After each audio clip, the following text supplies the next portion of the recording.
오늘 말씀은 누가복음 8장 40절에서 56절입니다. 명절이 가까워지자 목사님 댁에 각종 선물이 들어왔습니다.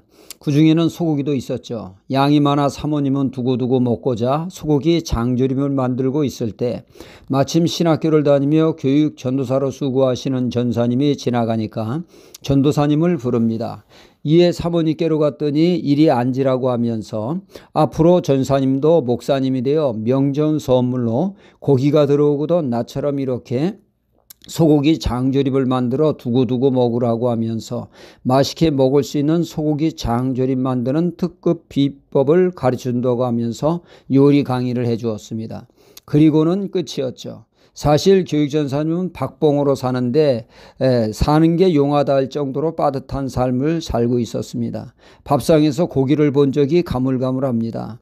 그때 사모님이 한 덩이 뚝 떼어 주실 것을 잔뜩 기대했는데 요리 강의만 잔뜩 듣고 한 점 주지 않아 그 일이 두고두고 섭섭했다는 이야기입니다.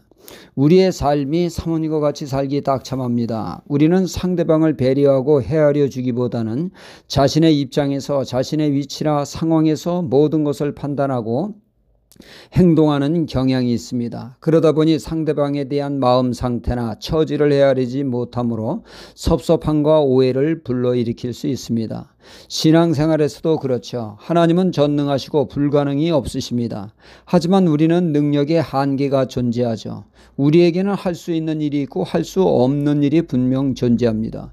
모든 것을 다 할 수 있는 능력이 없다 보니 한계의 벽을 절감하게 되죠.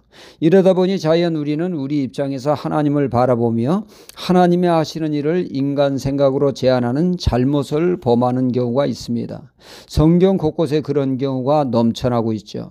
아브라함의 아들 이름이 이삭입니다. 이삭은 웃음이라고 하는 뜻으로 나이 많은 할머니가 아이를 낳는다는 하나님의 말씀에 도저히 믿겨지지 않아 헛웃음을 지음으로 이삭이란 이름이 지어지지 않았습니까? 인간적으로 도저히 그런 일은 일어날 수 없다는 허탈한 웃음이 아니었겠습니까?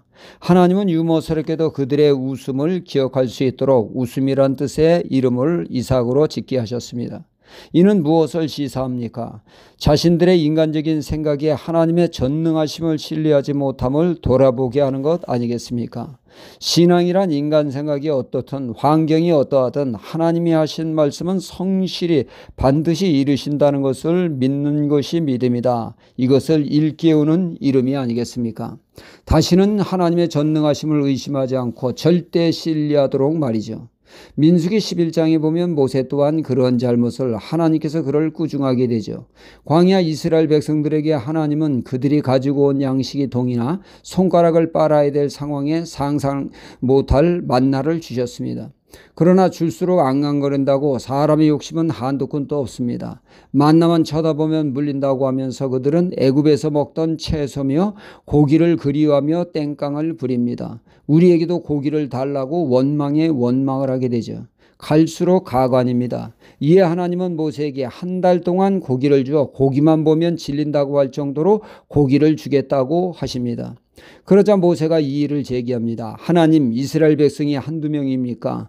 장정만 장장 60만이요 딸린 식구까지 생각하면 우리가 가지고 있는 가축을 몽땅 잡아 먹어도 감당이 안 됩니다. 모세의 말은 불가능하다는 것이죠. 이에 하나님은 모세에게 하나님의 손이 짧아졌느냐? 하나님에게 불가능한 것이 있느냐? 나는 전능하신 하나님이라며 모세를 꾸중하셨습니다. 모세는 인간 생각에 하나님을 제안한 것이죠. 오늘 말씀도 그렇습니다. 회당장 야이로라는 사람이 있었죠. 그에게는 외동딸이 있었는데 중병으로 사경을 헤매게 됩니다. 삶과 죽음의 경계를 넘나들고 있었죠. 이에 그는 황급히 주님을 찾아 주님 앞에 엎드려 치유를 호소하게 되죠. 주님을 모시고 집으로 급히 향하고 있을 때 집에서 사람이 왔습니다. 이미 따님은 죽었습니다. 모든 것 끝났습니다. 게임 오버. 이 말씀에 공연히 주님이 오실 이유가 없습니다. 그러니 그들의 말은 이미 죽은 사람을 주님이라고 뾰족한 수가 있겠느냐는 것입니다.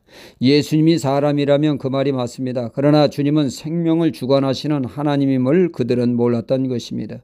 이에 주님은 뭐라고 말씀하십니까? 50절에 두려워 말고 믿기만 하라 말씀하십니다. 주님의 전능하심을 믿으라. 인간 생각에 휘둘리지 말고 그 말씀을 따라갔을 때 주님은 큰 죽은 딸에게 아이야 일어나라. 이 말씀에 마치 잠들었던 아이가 깨어나듯 다시 살아나는 역사가 있었습니다. 우리는 자칫 야이로의 사람들처럼 인간 생각에 주님의 능력과 역사를 제한할 수 있습니다. 이런 잘못을 극복하는 것은 바로 믿음입니다. 우리에게는 불가능하나 주님은 가능함을 믿습니다. 믿음으로 나아갈 때 불가능한 것이 가능케 되는 놀라운 하나님의 역사를 목도하게 될 것입니다. 할렐루야.